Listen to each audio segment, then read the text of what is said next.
দেখো আমাদের next question কি বলেছে, আমাদের নেক্সট কোশ্চেন বলেছে the rectangular sheet of paper is 12 1/2 centimetre long and 10 2/3 centimetre wide, find its perimeter. ঠিক আছে, তাহলে আমাকে কি করতে হবে, আমার একটা রেক্টাঙ্গুলার শিট দেওয়া আছে, ঠিক আছে, এই ধরো এটা একটা আমার রেক্টাঙ্গুলার শিট। আমরা রেক্টাঙ্গুলার শিটের কি জানি, আমার লেন্থ আর ব্রেথ আলাদা হয়, দৈর্ঘ্য প্রস্থ যাকে বলে। তাহলে আমার দৈর্ঘ্য কি বলে দিয়েছে, 12/2 ঠিক আছে, এবং আমার ব্রেথ কি বলেছে, 10/3 ঠিক। এবার আমরা কি বের করবো, এর পেরিমিটার। ঠিক আছে, তাহলে আমরা ফার্স্টে এটা শুরু করবো, যে the sheet of paper of the paper is in rectangular form. তাই তো আমরা দেখতে পাচ্ছি, এটা বলে দিয়েছে।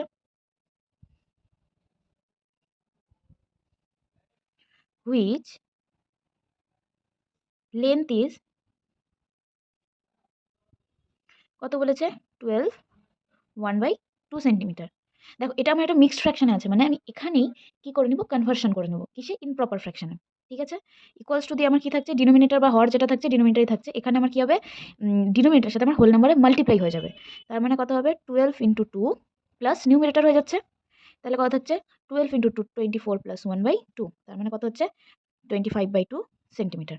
তোমরা যখন এটা খুব ভালো হয়ে যাবে কনভার্সনটা, তখন এই দুটো লাইন স্কিপও করতে পারো। ঠিক আছে, ডাইরেক্ট এই লাইনটাতে করতে পারো, আমি ভেঙে দেখালাম যাতে করে তোমাদের অসুবিধা না হয়।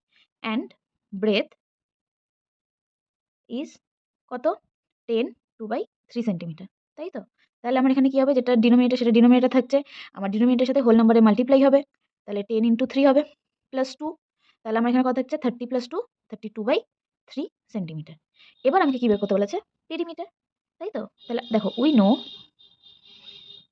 পেরিমিটারের ফর্মুলা কি, মনে আছে তো, ভুলে যাওনি তো, perimeter equals to 2 × length plus breadth. Therefore the perimeter is করে তুমি করবে কি, 2 × লেন্থ কত আমার 25/2 প্লাস ব্রেথ 32/3, এত সেন্টিমিটার হলো। ঠিক আছে, এবার আমরা বাইরে যেটা 2 মাল্টিপ্লাই আসছে ওটা অ্যাজ আ মাল্টিপ্লিকেশন হিসাবে রেখে দিব, ভিতরের কাজটা আগে করে নেবো, কারণ আমরা জানি বটমাস রুল অনুযায়ী আমাকে আগে ব্র্যাকেটসের কাজ করতে হবে। ঠিক আছে, তাহলে আমার 2 আর 3 এর জন্য কত আসবে, ডিনোমিনেটর এলসিএম 2 × 3 হবে। ঠিক আছে, তার মানে কত হবে 3 2 যা 6, আর আমার এখানে 2 আছে। ঠিক আছে, তার মানে কি হচ্ছে, আমার এলসিএম 2 × 3 = 6 হচ্ছে, তাহলে আমি এখান থেকে 2 কে ঢেকে দিব। 2 ঢেকে দিলে আমার থাকছে 3, তাহলে আমি 3 এর সাথে 25 কে মাল্টিপ্লাই করে লিখবো। দেখো 25 × 3 হয়ে যাচ্ছে, প্লাস আমার এখানে কি আছে 3, 3 কে ঢেকে দিলে আমার পরে থাকছে 2, তাহলে 2 এর সাথে 32 কে মাল্টিপ্লাই করবো। দেখো আমি এগেইন একটু ভেঙে ভেঙে বললাম তোমাদের, যেন বুঝতে পারো, কোনো অসুবিধা না হয়।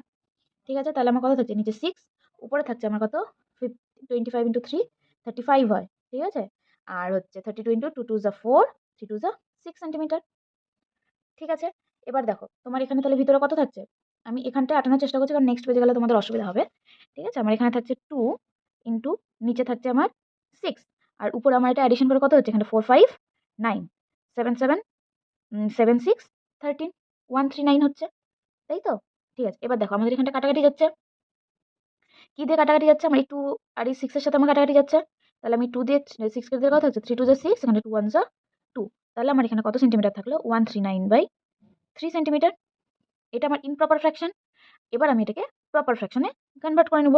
প্রপার ফ্র্যাকশনে কনভার্ট করতে গেলে আমাকে কি করতে হবে, দেখো দেখো তাহলে এবার আমরা কি করব, 139/3 কে কি করব, ইমপ্রপার ফ্র্যাকশনে কনভার্ট করব। তাহলে আমি ডি দিয়ে এন কে ডিভাইড করে দিব, আমার 3 আছে, কত যাবে 3 4 যা 12, 1 থাকছে, এখান থেকে 9 কেটে নিয়ে নামাচ্ছি আমি, তাহলে আমার কত হচ্ছে 3 6 যা 18, তাহলে আমার 1 থাকছে, এই 1টাই আমার রিমাইন্ডার, আমার রিমাইন্ডারটা কি হয়ে যাবে, অ্যাজ আ লব বা নিউমারেটর উপরে চলে যাবে, আর আমার যেটা ডিনোমিনেটর বা হর ছিল সেটাই আমার থেকে যাচ্ছে, তাহলে আমার ফাইনাল অ্যান্সার এত দাঁড়াচ্ছে।